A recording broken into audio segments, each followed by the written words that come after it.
Dice Génesis 4, ahora bien, Adán tuvo intimidad con su esposa, dice Eva, y ella quedó embarazada. Cuando dio a luz a Caín, dijo, con la ayuda del Señor he tenido un varón. Tiempo después, dio a luz al hermano de Caín y le puso por nombre Abel. ¿Sí? Cuando crecieron, Abel se hizo pastor de ovejas, mientras que Caín se dedicó a cultivar la tierra. ¿Sí? Al llegar el tiempo de la cosecha, ¿de acuerdo? Caín, cosecha son los frutos que caen de los árboles de arriba para abajo, cosecha. Dice, Caín presentó algunos de sus cultivos, y aquí voy a seleccionar algunas palabras claves que necesitamos tener presentes, porque dice, presentó, perdón, algunos de sus cultivos como ofrenda al Señor.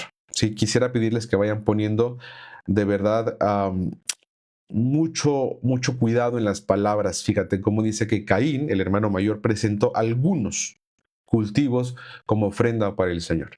Abel también presentó una ofrenda, dice, y entonces describe las mejores partes de algunos de los corderos, que eran primeras crías de su rebaño. Quiero preguntarte, ¿qué ves de diferencia en lo que presenta Caín en comparación con lo que presenta Abel? ¿Sí? Caín presentó algunos, ¿sí? Mientras que Abel presentó, dice, las mejores partes de algunos de los corderos que eran primeras crías de su rebaño. ¿Sí? Pónmelo ahí en el chat, ¿va? Dice, el Señor aceptó a Abel y a su ofrenda, pero no aceptó, perdón, a Caín ni a su ofrenda. Esto hizo que Caín se enojara mucho y se veía decaído. Ahora quiero que pongas mucha atención y que me puedas decir en el chat qué es lo que el Señor no aceptó y qué es lo que el Señor aceptó. No voy a decirte más pistas porque la intención es que también tú vayas conectando. Vas a ser siempre guiado por tu servidor, bueno, realmente por el Señor. Yo nada más aquí soy el que te lo facilita. Sin embargo, quiero preguntarte qué es lo que el Señor aceptó. ¿A qué es lo que el Señor ve con agrado? ¿Qué es lo que el Señor está aceptando? ¿Sí? Entonces, la primera pregunta, llevamos dos preguntas. En comparación, ¿qué presenta Abel con Caín? Y segunda pregunta que te hice es, ¿qué es lo que el Señor está aceptando en Caín y en Abel? ¿Es su ofrenda? Bueno, ya me lo dirás tú justamente aquí en el chat. Te voy a leer en un momento. Hay un delay entre lo que yo digo, pasan como 15 segundos y llega contigo, así que mientras que tú me escribes, voy a seguir leyendo. ¿Está bien? Sigamos en el versículo número 6. Bueno, algo que quiero aquí otra vez seleccionar es que dice que hizo que Caín se enojara mucho. Caín se enojara mucho y se veía decaído. Entonces tenemos un tema por ahí emocional. Tenemos un tema emocional. Fíjate lo que dice. Mira, es que Javier ya tomó esta clase conmigo, con tu servidor. Dice, Abel seleccionó lo mejor de la ofrenda, pero Caín solo puso ofrenda por cumplir, no con el corazón, dice Perla. Leti Contreras dice, Abel llevó las primicias. Dice Cindy, Caín ofreció lo que le sobró y Abel lo mejor. Se dan cuenta cómo sí hay diferencias, ¿no? Por supuesto, diferencias muy grandes entre lo que ofrecieron. Y en efecto, Javier puso correcto, dice que a quien aceptó el Señor, aquí vienen las respuestas, a quien aceptó el Señor, fíjate cómo dice en el versículo 4 y en el 5 al principio dice, el Señor aceptó, fíjate a quién aceptó, lo voy a seleccionar y lo voy a poner con otro color, lo voy a poner con color azul. El Señor aceptó a Abel, ¿sí? El Señor aceptó a Abel y a su ofrenda, pero no aceptó a Caín ni a su ofrenda.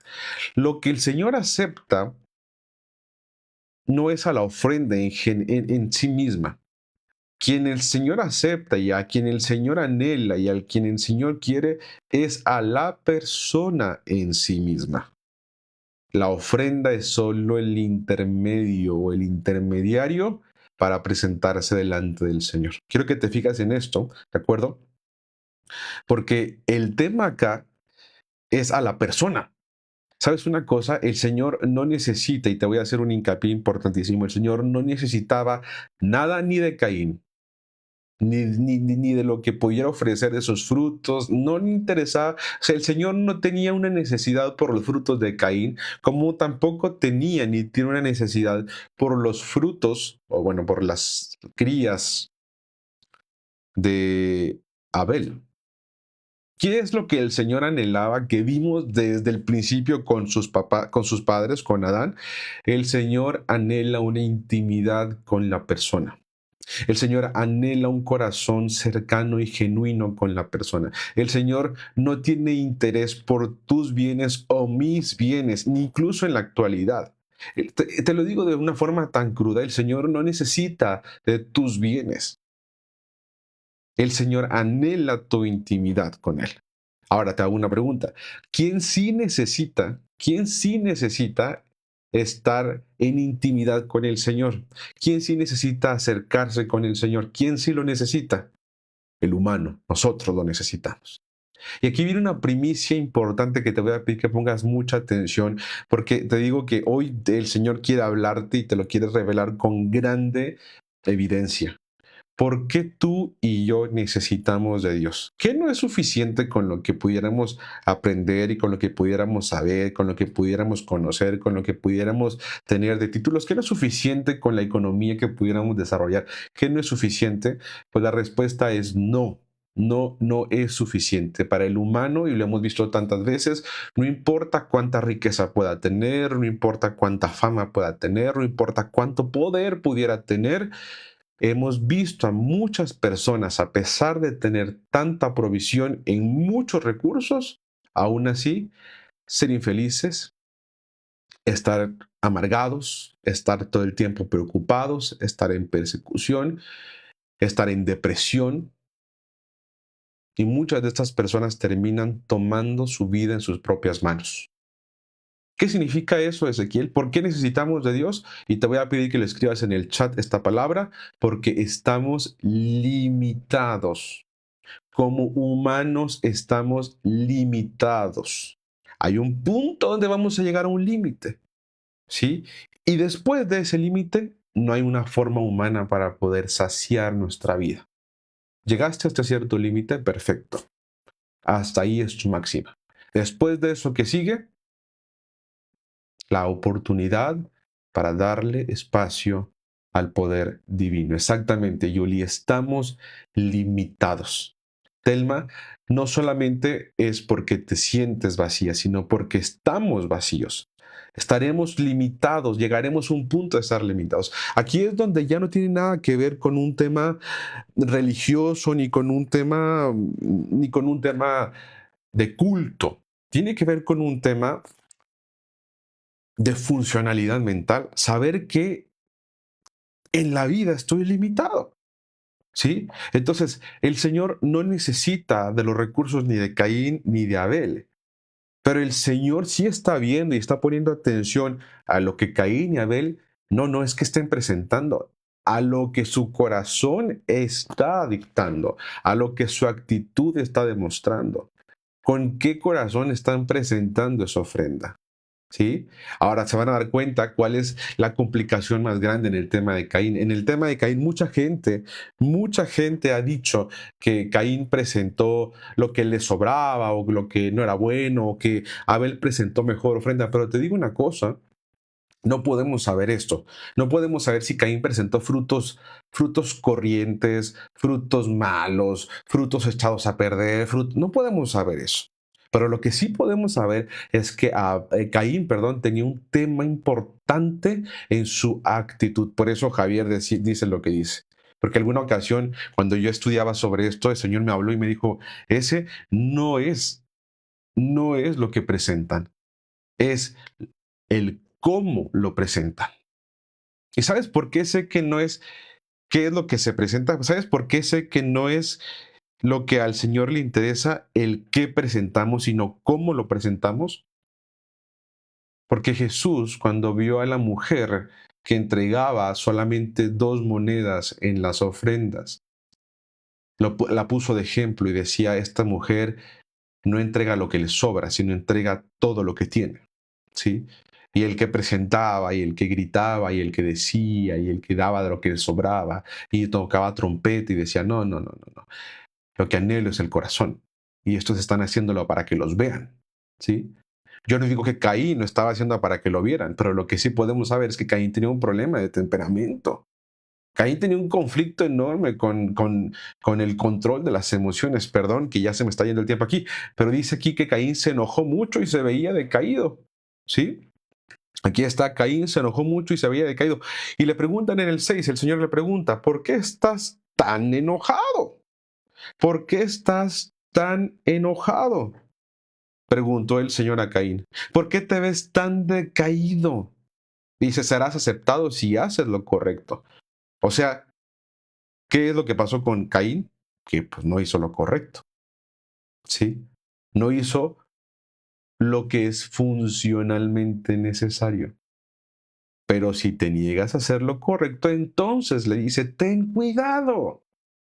Si tú no haces conforme a tu función, ten cuidado, porque el pecado está a la puerta, al acecho y ansioso por controlarte. Pero tú debes dominarlo y serás su amo. ¿Te fijas cómo vamos en el capítulo 4 y vamos a poner otra vez este con celeste? Porque esto es, lo celeste va a ser algo muy divino, ¿de acuerdo? Todo lo que pintemos con celeste es porque es algo divino, por eso el celeste, el cielo, ¿de acuerdo? Fíjate, lo que Dios le está diciendo es lo que yo te compartía desde el capítulo 1, cuando el Señor le dice, te vas a enseñorear de las bestias del campo, vas a ser tú el que les pone por nombre, tú vas a ser el que lo va a gestionar, tú eres el administrador, tú. Y ahora también le está hablando a Caín con respecto a este mal carácter, a este rasgo negativo, al pecado, ¿sí? A lo que sus padres sucumbieron al engaño. Y le dice, ojo, el pecado está a la puerta. ¿Sí? Está al acecho y ansioso por controlarte, pero, y subraya muy bien en tu Biblia ese pero tú debes y puedes y tienes la capacidad de dominarlo y ser su amo. Yo les hago una pregunta bien directa. Si Dios está diciéndole esto directamente a Caín, y yo ya leí en el chat que alguien, que alguien puso, que algunas veces ha sido como Caín. ¿Hay alguien aquí que haya sido como Caín, que viene con Dios porque siente que tiene por obligación venir con Dios, porque la religión, porque mis padres, porque la sociedad, porque tengo un conflicto, porque tengo que orar, porque se supone que debería orar, porque yo soy cristiano, católico, porque se supone que creo? ¿Alguien ha ido a la iglesia porque cree que tiene que ir a la iglesia? ¿Alguien ha presentado su vida delante de Dios porque considera que tiene que hacerlo? Si es así, bueno, todos hemos sido como Caín, entonces, ¿cierto? La parte acá es que el Señor le está diciendo, ojo, Eid, el conflicto no es tus frutos, ¿ah? ¿Te fijas cómo el Señor no le dice, hey, tus frutos, no me gustaron tus frutos, tus manzanas estaban...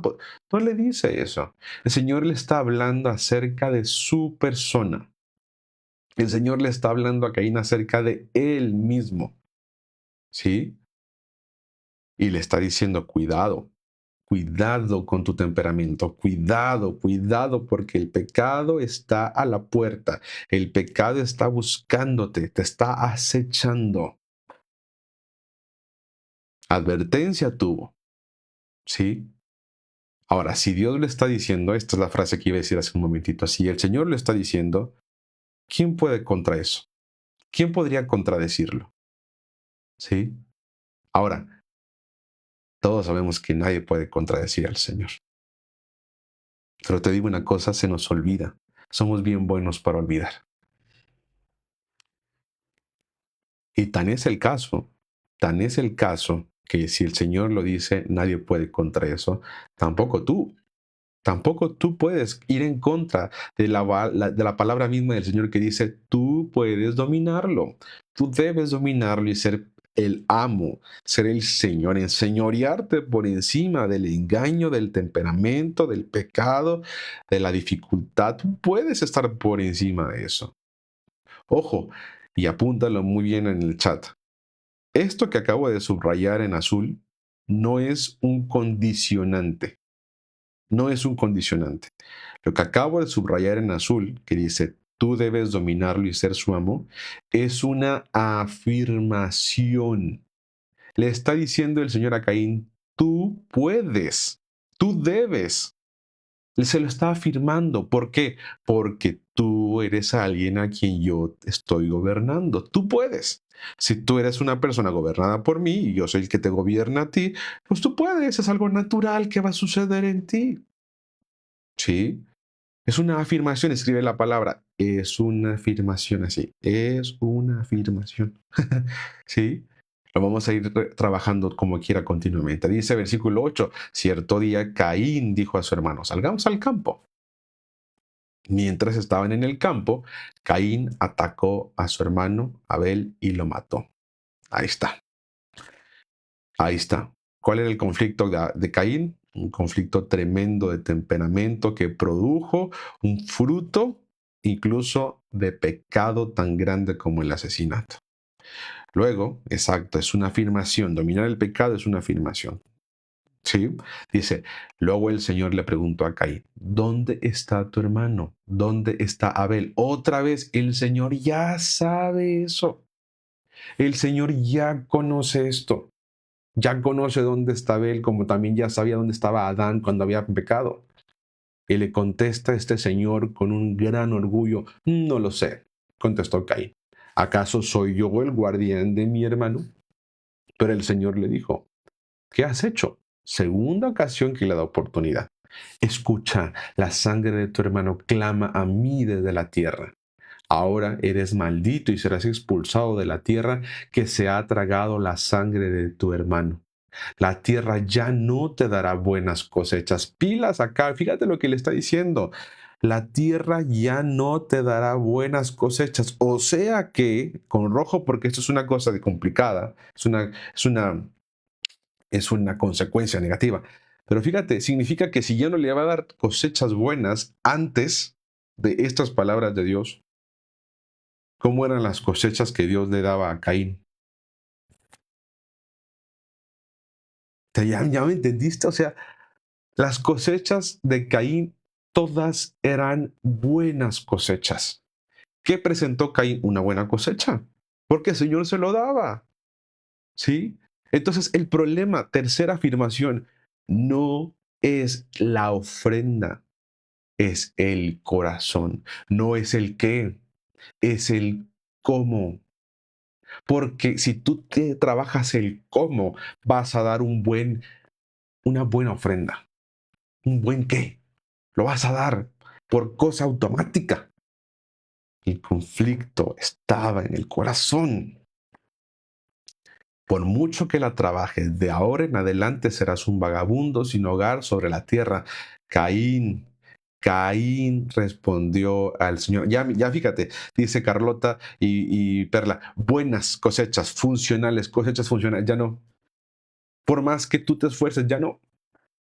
Ya se dan cuenta, o sea, las cosechas habían sido siempre buenas. O sea, el problema no era la cosecha de antes. No, eso siempre había estado funcionando bien. Todo eso tenía facilidad.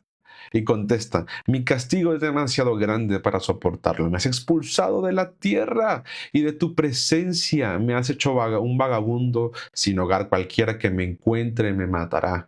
El Señor respondió, no, no, porque yo castigaré 7 veces a cualquiera que te mate.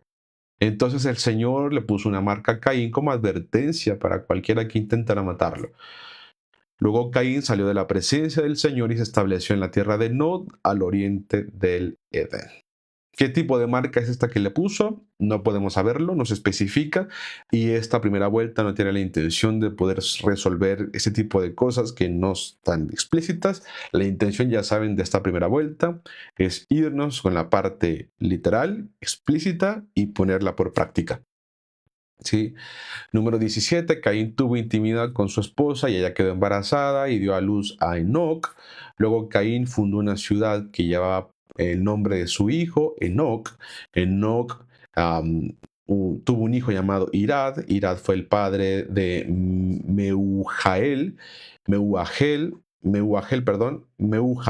fue el padre de Metusael.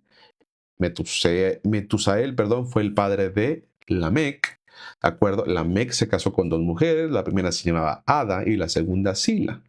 Ada dio a luz a Jabal, quien fue el primero de los que crían animales y viven en carpas. El nombre de su hermano, dice, fue Jubal, el primero de todos los que tocan el arpa y la flauta. La otra esposa de Lamec, Sila, dio a luz un hijo llamado Tubal Caín, el cual se hizo experto en forjar herramientas de bronce y de hierro. Tubal Caín tuvo una hermana llamada Naama. Dice, cierto día Lamec dijo a sus esposas, acuérdense que Lamec tenía dos, Ada y Sila, oigan mi voz. Escúchenme, esposas de Lamec. Maté a un hombre que me atacó, a un joven que me hirió. Si se castiga 7 veces a quien mate a Caín, el que me mate a mí será castigado 70 veces 7. Utilizó prácticamente la misma maldición que le había dado. ¿Sí? Dice Telma, wow, ahora sí entendí la diferencia de la ofrenda de Caín. Qué bueno, agradecele a tu Padre Eterno porque es Él quien te está proveyendo así, mira, como una fuente de agua de vida. 25. Adán volvió a tener intimidad con su esposa y ella dio a luz otro hijo, el cual llamó Set, porque dijo, Dios me ha concedido otro hijo en lugar de Abel, a quien Caín mató. Cuando Set creció, tuvo un hijo y lo llamó Enos. Fue en aquel tiempo que la gente por primera vez empezó a adorar al Señor usando su nombre. Aquí termina el capítulo número 4, ¿de acuerdo? Y les voy a dejar una tarea. Mañana no nos vemos hasta el próximo lunes. Descansamos 3 días y después nos volvemos a ver. Y en estos 3 días les voy a dejar la tarea para quien quiera, y que yo recomendaría que quisieran todos, es que empezaran a hacer sus apuntes de estos 4 capítulos que llevamos y que tengan su resumen, ¿de acuerdo? Y que eso ayude muchísimo a que tengan en verdad a la par apuntes que pudieran contribuir bastante a, pues no a la memorización, pero sí a la retención de la información y sobre todo de la aplicación. Déjenme cerrar hoy, me quedan 2 minutos. eh, con esto que el Señor me regalaba más temprano mientras que oraba, ¿sí? Estas cápsulas de 30 minutos, y me gusta mucho llamarle así cápsulas, porque las cápsulas son literalmente medicamento que está envasado en pequeños contenedorcitos, que a veces son de gelatina, de celulosa y demás. Y cuando tú los ingieres, esa gelatina se deshace hasta cierto punto de tu estómago y de tu sistema digestivo y se libera el activo y ese activo tiene cierto tiempo de vida útil o de vida media o de efecto durante ciertas horas, ¿no?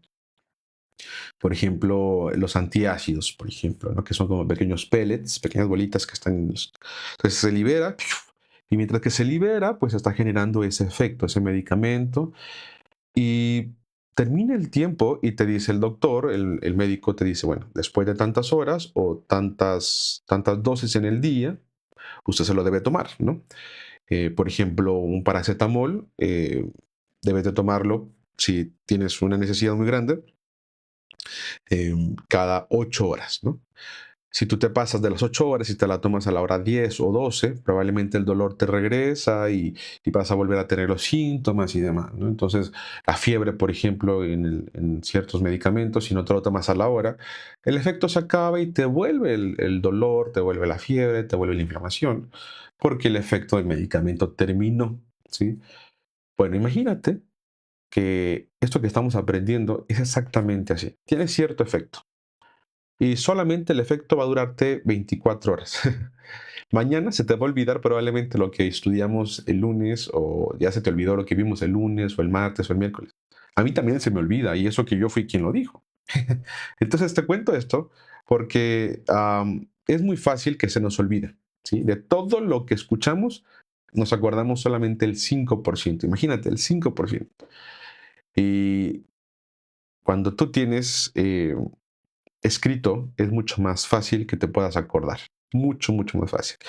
Y ahora que me encontré esta libreta, que tiene todo el sentido, esta libreta tiene unos libros dibujados en toda la parte de atrás y de adelante. Me la regaló un buen amigo, colega y alumno también, que me puso aquí, dicen que no hay memoria más brillante que la tinta más pálida. No hay memoria más brillante que la tinta más pálida. Si tú eres como yo, que todo se le olvida y que es fácil que que no se acuerde de las cosas, bueno, yo te invito a que tengas una libreta donde estés apuntando. Apunta, apunta, apunta, ¿de acuerdo? Esta libreta me la regaló Germán y Judith Sánchez de San Antonio. Gracias, amigos. Me sirve muchísimo. Me la regalaron de cumpleaños. La disfruto mucho. Y les invito a que todos tengan sus apuntes, ¿sí? ¿Cómo puedes ver los temas pasados? Métete al grupo, que se llama así, Leamos Juntos la Biblia. Métete al grupo donde justamente se está transmitiendo esto. Métete al grupo y dale para abajo, ¿sí? Ahí vas a poder ver todo esto, ¿sale? Lo vas a ir pudiendo ver y lo abres, lo escuchas, todos duran entre 30 y 35 minutos, te pones al corriente y el lunes seguimos con Génesis capítulo 4, que ya aquí ya se fijaron que aquí ya lo tengo listo para compartir con ustedes, ¿sale? Vamos a empezar a generar más material, vamos a tener más láminas y esto apenas comienza, bueno, no apenas porque no es una pena, esto ya está comenzando y va a ser de a poquito para que lo podamos ir aplicando. Yo estoy muy contento y sobre todo emocionado y más que emocionado, agradecido. Y yo sé que va a ser un viaje bien largo, bien largo. Pero eso me tiene muy concentrado. Muy concentrado. ¿Sale? Conclusiones para hoy, dice Telma. Hoy aprendí que no es el qué, sino el cómo ofrezca al Señor una ofrenda de corazón. Exacto. La conclusión más importante de hoy es que el Señor no necesita tus recursos. Escucha de esto, déjame concluir. El Señor no necesita nada de ti. Él quiere tu corazón, por supuesto. Pero quien necesita algo eres tú. ¿Sí? La persona que necesita algo aquí no es el Señor, somos nosotros, ¿sí? Y el Señor no necesita tus recursos. Mira, el Señor no necesita ni tu dinero, el Señor no necesita tampoco tu tiempo, el Señor tampoco necesita tu energía.